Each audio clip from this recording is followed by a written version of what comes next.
Urdu girls high school and science junior college Malkapur द्वारा आयोजित यह पैगंबर हजरत मोहम्मद साहब के जयंती प्रोग्राम है और इस प्रोग्राम के अध्यक्ष एडवोकेट अब्दुल मजीद कुरैशी साहब, यहाँ पर उपस्थित यहाँ के प्रिंसिपल मोहम्मद जाकिर अब्दुल रशीद साहब, पूरा जो संचालक मंडल बैठा हुआ है,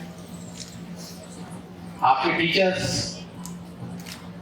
और पहली बार ऐसा मैं देख रहा हूँ कि उर्दू गर्ल्स स्कूल है और यहाँ इतनी बड़ी तादाद में बच्चियां पढ़ रही हैं।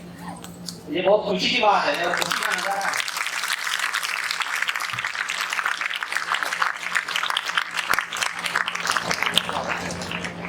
हमारे यहाँ, हमारे देश में हमेशा ऐसा रहा है कि इसको पुरुष प्रधान या मेल डोमिनेटेड सोसाइटी बोलते हैं, चाहे हिंदू हो मुस्लिम हो।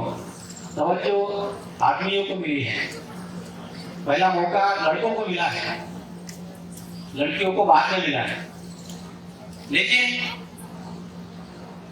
जैसा कि सारे थिंकर्स हम पढ़ते हैं, एजुकेशन थिंकर्स जो है, जैसे महात्मा फुले हैं या और भी ये होंगे, तो उन्होंने ये बात हमेशा कही है कि जब तक हमारी पॉपुलेशन का आधा हिस्सा हम पढ़ाई की तरफ नहीं लाएंगे, सिर्फ है ना 50% पुरुष है, 50% महिलाएं हैं, किसी भी पॉपुलेशन, थोड़ा बहुत इधर उधर हो सकता है। जब तक कि हमारे पॉपुलेशन का 50% हिस्सा शिक्षा के मेन प्रवाह में, उसके प्रवाह में नहीं आता, तब तक कि हम समाज, एज ए समाज, as a society, we can not develop. तो ये जो आपका संस्था का प्रयास है बच्चों को शिक्षा देना और उनकी अच्छी शिक्षा के लिए प्रयास करना, मैं सुनते आ रहा हूँ 2 साल से कि यहाँ एडमिशन के लिए जैसा कि हम देखते हैं अभी लोगों को घूमना पड़ता है, बाकी के ग्रांटेड स्कूल लोग घूमते हैं एडमिशन के लिए, यहाँ एडमिशन फुल हो जाते हैं। बहुत सही। तो अपने आप में एक प्रेस्टिजियस बात है कि लोग क्या चाहते हैं कि जहाँ हमारे बच्चों को अच्छी शिक्षा मिले, वहाँ लोग अपने बच्चों को डालना चाहते हैं। लेकिन आज समाज में ऐसा देखा जाता है कि लोगों को लगता है कि अंग्रेजी में अच्छी शिक्षा हो रही है, लोगों को लगता है कि इंग्लिश मीडियम में अच्छा है, सबको ऐसे लग रहा है, हालांकि ऐसे है नहीं। ऐसे हो भी सकता है लेकिन ऐसा है ही, ऐसा नहीं हो सकता। कुछ लोग इंग्लिश मीडियम में भी क्वालिटी का काम कर रहे हैं, कुछ लोग मराठी में भी क्वालिटी का काम कर रहे हैं, कुछ लोग उर्दू में भी क्वालिटी का काम कर रहे हैं।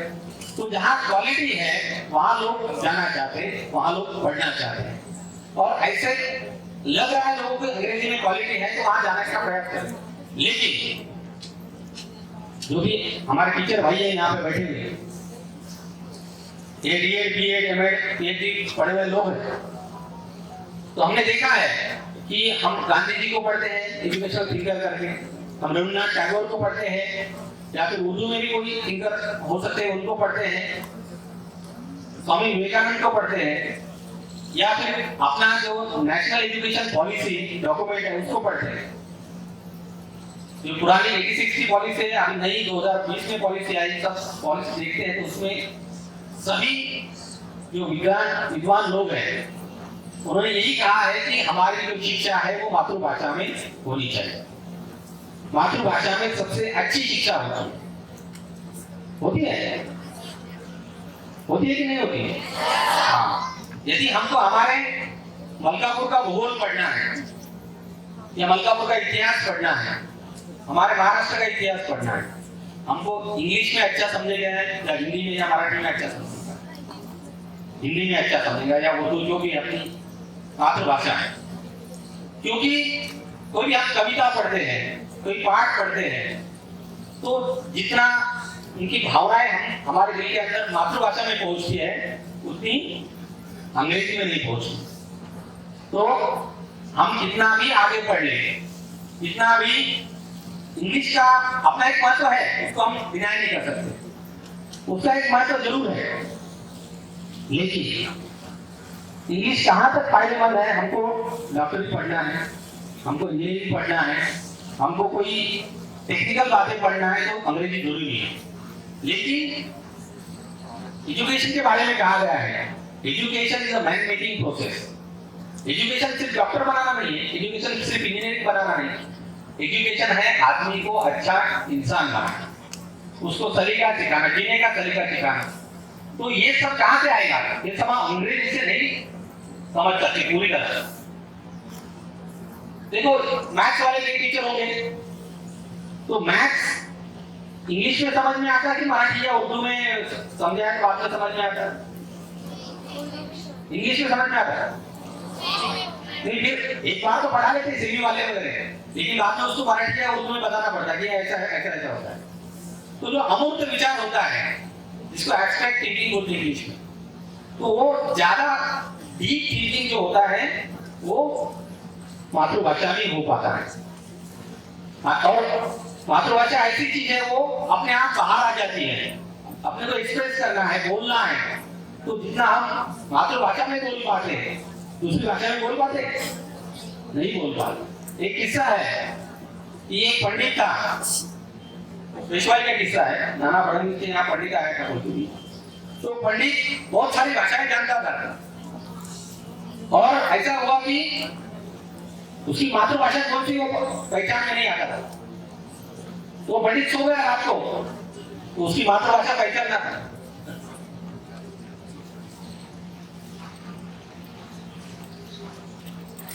तो क्या कर दिया फिर वो नाना ने आइडिया लगा दिया कि अब पहचाने कैसे इनकी मातृभाषा कौन सी है। तो फिर वो सो गए। सुबह सुबह क्या किया उन्होंने, वो पंडित ने चैलेंज किया था कि मेरी मातृभाषा पहचानो, मैं हिंदी बोल सकता हूँ, अंग्रेजी बोल सकता हूँ, उर्दू समझ सकता हूँ, और भी कई दो चार भाषाएं आती हैं, और चैलेंज किया था कि मेरी मातृभाषा कौन सी पहचानो। तो फिर उन्होंने सोचा कुछ ट्रिक करना पड़ेगा। तो उन्होंने क्या ट्रिक किया, सुबह सुबह जब उठते हैं 4-5 बजे, तो ठंडा पानी डाल दिया, तो अनायास उसके मुंह से आवाज निकल गया, आई गो। तो मराठी भाषा उसकी मातृभाषा है। जब कोई ऐसा प्रसंग आता है या आनंद की अभिव्यक्ति होती है, दुख की होती है, तो हम मातृभाषा में अपने आप स्पॉन्टेनियस ओवरफ्लो बोलते हैं, तो मातृभाषा में होता है। ये मातृभाषा का महत्व है। हम कितने भी अंग्रेजी पढ़े, साइंस पढ़े, टेक्नोलॉजी पढ़े, लेकिन हमारी मातृभाषा को नहीं भूलना चाहिए, क्योंकि हमारे देश की विशेषता है, हमारी जो अलग अलग भाषाएं हैं, अलग अलग संस्कृति है, अलग अलग पहनाव है, ये हम बचाए रखें, ये हमारी संस्कृति है, जिसको मुझे हिंदी शब्द याद नहीं है।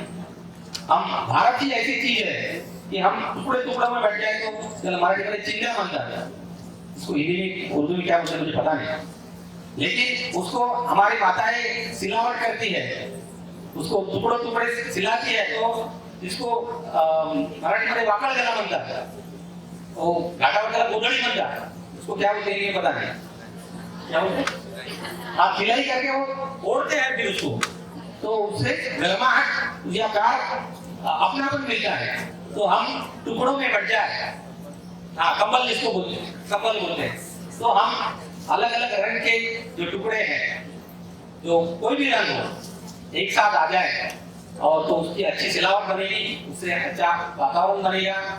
हमारे देश का कल्चर ही ऐसा है कि हम एक साथ मिलजुल कर रहे हैं, मजहब नहीं सिखाता आपस में बैर रखना, हिंदी है हम वतन है हिंदुस्तान। हम भाईचारे से रहे, मिलजुल कर रहे, एक दूसरे को मदद करें, और जो जो तरक्की का दौर है 21वीं सदी में हम लोग जी रहे हैं, साइंस एंड टेक्नोलॉजी का दौर है, उसमें भी हम सब योगदान करें, लड़कियां उसमें योगदान करें। आज चांद्रयान की बात हुई, तो चांद्रयान की जो साइंटिस्ट थी आपने फोटो देखी होगी, सब महिलाएं थी, ज्यादा से ज्यादा उसमें लड़कियां थी। हाँ, तो उनका कंट्रीब्यूशन है। लड़की यदि चांद तक जा सकती है तो बाकी क्या नहीं कर सकती। आज हम देखो हर क्षेत्र में लड़कियां आगे हैं। मैं अभी 48 साल का हो गया हूँ, 12वीं मैंने 92 में की थी, तो तब से देखा मैं मेरिट लिस्ट आता था हमारे जमाने में, तो मेरिट लिस्ट में हर जगह लड़कियां फर्स्ट। ये कब से चल रहा है? 30-40 साल तक। अभी भी ऐसा कोई क्षेत्र नहीं बचा जहां लड़कियां नहीं है। अब IAS IPS में देखो लड़कियां हैं, इंजीनियरिंग में लड़कियां हैं, डॉक्टर तो बहुत ही है। अभी तो लड़कियों को डॉक्टर बनना जैसे कंपल्सरी हो गया है। बहुत सारे अभी इनके टीचर लोग इनके देखो कोई लड़कियां डॉक्टर होंगी, आप में से भी होंगी। ठीक है, लड़कियों के लिए अच्छा है। और ये जो आप ममता से प्यार से किसी पेशेंट को देख सकते हो, ट्रीट कर सकते हो, तो ये इनबॉर्न जो ममता की क्वालिटी होती है वो भी उसमें सहायक होती है। तो ऐसे कोई चीज नहीं जो लड़कियां नहीं कर सकती, लेकिन शर्त ये बशर्ते आप पढ़े, अच्छे से पढ़े अभी और उसको तवज्जो दे पढ़ाई को। दूसरा एक मोबाइल का जमाना है आज, तो मोबाइल जिसको बोलते हैं ये दुधारी शस्त्र बोलते हैं मराठी में, उसको टू साइडेड सोर्ड बोलेंगे। ऐसी तलवार होती है जो दोनों साइड से चलती है, दुधारी तलवार जिसको बोलते हैं। तो अच्छे के लिए चलाना है या बुरे के लिए चलाना है ये आपके पास है। क्योंकि अभी टेक्नोलॉजी का ऐसा होगा कि हम टेक्नोलॉजी चला रहे हैं, टेक्नोलॉजी हमको चला रही है, ये समझ में नहीं आता। क्योंकि अब देखो मोबाइल एक ले लिया, बड़े बड़े लोग ऐसे नहीं, आप ही नहीं, इनकी भी हम भी है उसमें। एक बार मोबाइल लिया तो आधा घंटा पौन घंटा ऐसे ऐसे करते रहते हैं। भाई हेडमास्टर साहब को, प्राचार्य साहब को भी बता दूंगा कि क्लास में मोबाइल बंद करिए, आप टीचर लोगों का भी, कि मेरे पास बहुत कंप्लेंट आते हैं कि टीचर भी मोबाइल देखते हैं। नहीं, आप क्या नहीं देखते होंगे? हाँ, लेकिन ऐसा हो रहा है। ये क्या है, माइंड कैप्चरिंग टेक्निक है। उसमें एक एल्गोरिथम बनता है, फेसबुक में जाओ, व्हाट्सएप में जाओ, तो आपको आपके माइंड को जो लगता है वो देते रहता है और suddenly it starts controlling the mind. तो ये जरूर बन गया है कि हम मोबाइल का यूज करने का भी एक मैनरिज्म बनाए, एक मैनरिज्म बनाए, उसका टाइम टेबल बनाए कि मोबाइल का यूज हमारे नॉलेज बढ़ाने के लिए। अभी उसमें क्या है, दोनों जैसे लोग दुधारी शस्त्र है। कुछ बच्चे ऐसे भी हैं जो YouTube से पढ़कर नीट निकाल रहे हैं, कुछ अच्छे बच्चे ऐसे भी हैं जो YouTube से पढ़कर IAS बन रहे हैं। मतलब हमारे जमाने में जो होता था कि IAS बनने के लिए दिल्ली जाना पड़ता था, अब ऐसा नहीं है। अब आपके मोबाइल में, आपके टैब में सारी दुनिया मुट्ठी में आपके पास है। लेकिन मुट्ठी कहाँ खोलना है, कहाँ बंद करना है, क्या लेना है, क्या डिलीट करना है, ये डिलीट आपके पास होना चाहिए। और वो उसका जो टेक्नोलॉजी उसका आप बखूबी उपयोग करिए, आपका अच्छा करियर बनाइए, आपके घर का, आपके स्कूल का, समाज का, राज्य का, देश का नाम रोशन करिए। इसके लिए मैं आप सबको तहे दिल से शुभकामनाएं देता हूँ और आपका सभी का मुस्तकबिल बहुत अच्छा बने, अच्छे सिविलियन आप बने और हमारे समाज को अच्छे नागरिक यहाँ से मिले, ऐसी दुआ करके मैं मेरी बात को समाप्त करता हूँ। धन्यवाद।